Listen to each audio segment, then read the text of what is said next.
Oh god, that's the worst camera angle known to man. Hey guys, so I did the thing again where I do the thing that I go on eBay, and I shouldn't be allowed to go on eBay because I'm with Noah in California, and we're driving 2 hours from Noah's house near Mountain View to go and pick up, well, I'll just show you the eBay listing. So, yeah, I bought 12 vintage Macintoshes. This is the eBay listing.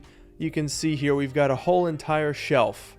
And, oh my god, what have I gotten myself into? The price was $2,000. I paid $1,500.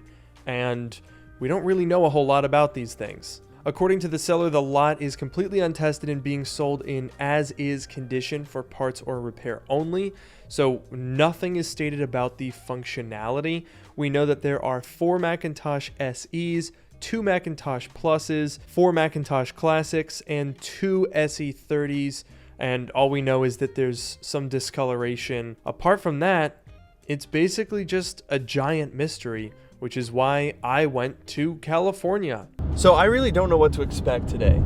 We could end up getting entirely too many working Macs or a big pile of garbage. You excited?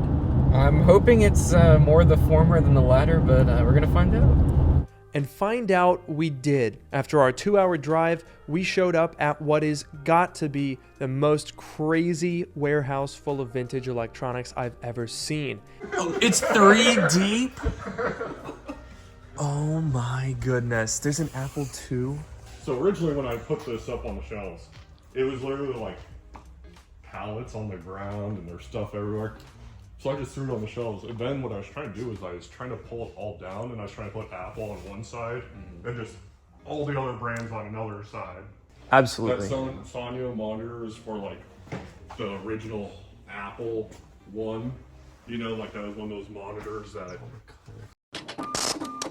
So I'm gonna like hold on, you know, there's certain things That is amazing. I'm totally gonna hang on to. I love the Macintosh Portable. I've been wanting to get one of those.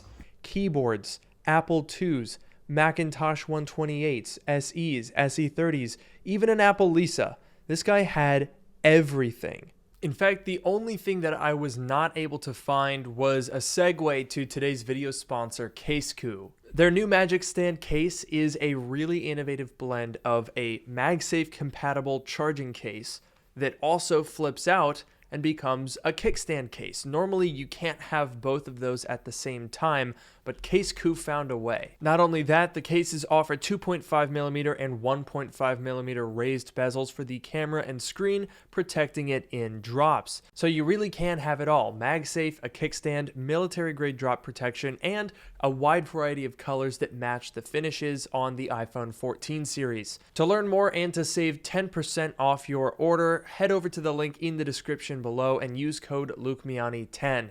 Now let's get back into it and check out the Macs that I bought. After our tour of the main warehouse, we went into a side room with yet more vintage electronics and my pile. My beautiful pile. Damn, okay, well, should we get to loading? Probably. You think it's gonna fit in the Polestar?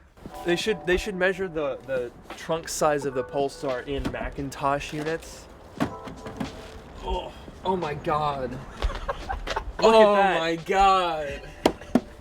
It's exactly That's 4 Macintoshes perfect. wide. This is great. Oh, we're easy. This is easy. Oh, so... If it fits, it ships. But can we get the third row? Unfortunately, a bad mark for Polestar here, as it turns out you can only fit 11 classic Macintoshes in the back, so we had to have one buckled into the seat next to us. But with everything in tow, we crossed back over the Golden Gate Bridge and stopped in this weird, kind of creepy ghost town strip mall to charge up for a little bit. What is this place? Sketchy looking car breeder. I want the PS5. You want the PS5?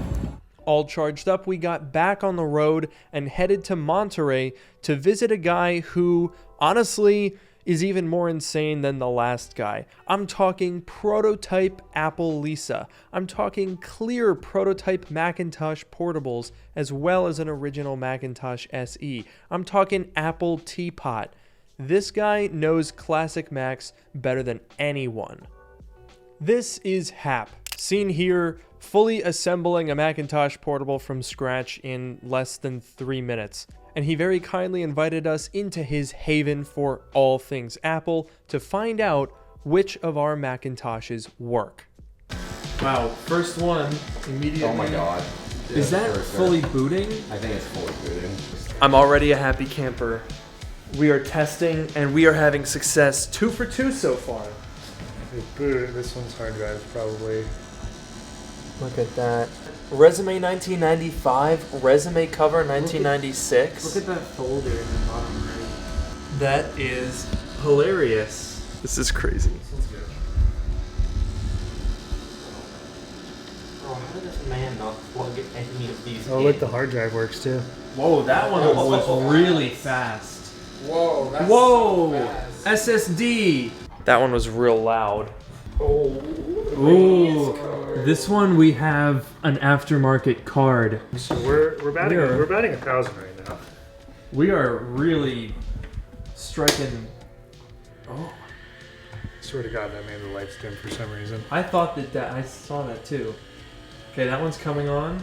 We've got a little bit of screen distortion. Oh. This has some type of a capacitor issue probably. Finally, we have some work to do. I mean, right now we are 5 for 7. Oh, this one's now just doing a question, so we might need some software for that. Maybe a hard drive. Hard drive's probably. Oh no! Oh, it's Not death. for a game of checkers. Wow, Tablecloth Simulator 1990. 75% fully working. Hard drive's questionable. 3 of 12 not excited about turning on. This one very displeased. So pretty solid. I think we did pretty okay. Obviously, a lot more testing and cataloging to come, but first impressions are very good. All right, so it's now the next morning, and I want to take a bit of time to go through these a little bit more thoroughly so you guys can see how each of these machines are running. So let's go in chronological order through all 12 of these machines, and I'll show you how they're operating. So first up, we have 2 Macintosh Pluses. Both of these power on. However, the one on the right seems to have a capacitor issue because the brightness knob is very flickery. It doesn't adjust very smoothly. Next up, we've got 2 Macintosh SEs. The one on the right seems to be working perfectly fine. It boots no problem. The one on the left, not reading the hard drive, so we're gonna have to do some exploration there. Next up, 2 more Macintosh SEs, and these are both good news. The one on the right here is the one with our Radius accelerator card, but both of these machines fully boot to the desktop. And now we have 2 Macintosh SE30s. These are pretty highly coveted machines, and fortunately the one on the right is a speedy boy. Boots up really, really fast. Unfortunately, our guy on the left here definitely has bad caps. And speaking of bad caps, these 2 Macintosh Classics really don't do much of anything apart from display some wonky graphics on the screen. Then we've got 2 more Macintosh Classics. The one on the left boots up fully. The one on the right, not quite sure. And also, full disclosure, I'm pretty sure the power strip was unplugged because I don't know what I was thinking here filming this because nothing happened. But trust me, the one on the left works. So next up, we wanted to go back and revisit that SE30 that was booting ridiculously fast. So we grabbed a screwdriver and opened it up. And this thing does start faster than even any highest end Mac today. Ooh, it does have a battery, which we'll be taking out. Because those do horrible things to computers. Board's obviously a little dusty, but there's a little bit of cap glue right there. You could see a little bit there, a little bit there. Yeah, I mean, all in all, it's pretty clean, and it is actually an SE30 board, which is nice. I mean, these boards are worth a pretty penny. I mean, just the computer in general is worth a pretty good amount. It is weird though. I really was expecting that we would see something other than stock, given that it boots in literally 5 seconds. Like I told you earlier, I am pretty not great when it comes to software, but there is some Easter egg with these where my understanding is if you you can set them to boot from the ROM on the board. And then also I believe there's an Easter egg, again, don't know how to get to it, but that if you know what it is, it actually will pull up a picture of the actual original design team. Oh, wow. It's like in the ROM on this board. That's so cool. Which is pretty cool. The other SE30 that we had does have some issues. It does not boot up. But yeah, it just kind of sits on that lovely pattern. Doesn't seem to do much else.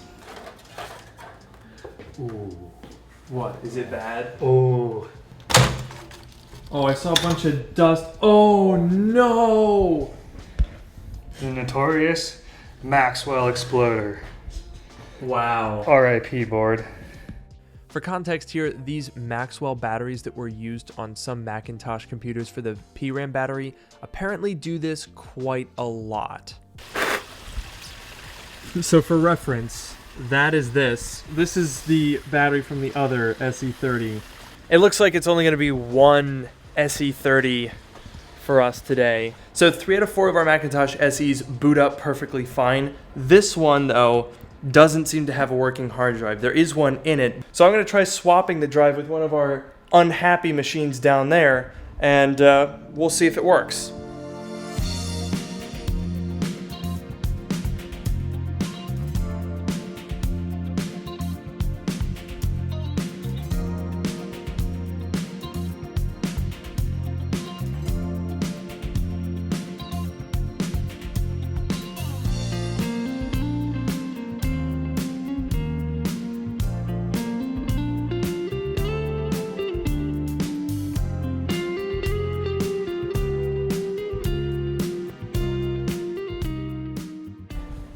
Okay, it's the moment of truth.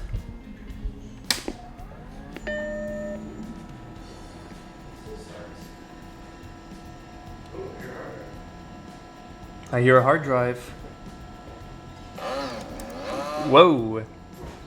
Oh. Says no floppy. Question mark floppy. No boot. It may just, like the other one that you had, maybe it just needs a little time to, find itself. Yeah, I'll leave it running for a sec. Unfortunately, my hard drive swap didn't work, so I switched over to this Macintosh SE with a bunch of stickers, and it had some surprises in store. All right, here it comes. It's got a lot of stuff on it too, lots of extensions. I definitely want this one to be working really, really well. I just have to find out what is in this folder. To whom it may concern, I am a 50% partner in Bay and Delta Charters. My partner or myself never discussed the possibility of subleasing space at the offices of Bay and Delta Charters. I had no idea you sublease space in our office. What did he do? I evidently included property that belonged to you. It is not my intention to bring harm to you or your business, and I apologize for my error. All right, Jerry did a great job there. I'm still not quite sure why this folder is called Sigh the Fuck. This is our computer with the replaced hard drive, and the question is, will it read the new drive? No. I've actually got one more that I think is just like it. I hear a drive trying in there. Hello? Yeah, I can actually hear the drive clicking in there. So, why don't we go ahead and try to replace it? I actually have a couple Macintosh Classics down there that they're not doing too hot. They're not gonna pull through, I'm afraid. But that means that they are perfect candidates to pull a drive and see if it'll work in there. Let's go. So this is a Macintosh Classic in stock form. This one does not work. But this is our flashing folder one, and the first thing that I'm noticing is, what's all that on the ribbon cable? I don't like the look of that. And so, the first thing that I want to try is just switching the cables. Just see what that does. And then, I don't think that's going to work, and then we have to figure out how to do a hard drive swap. So, yay!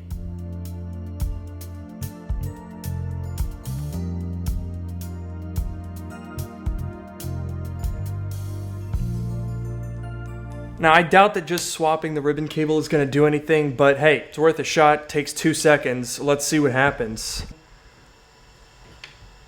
Okay, yeah, same thing. Not surprised. Let's, I guess we got to swap the drives. I don't know how to do that on these. I'm going to figure it out.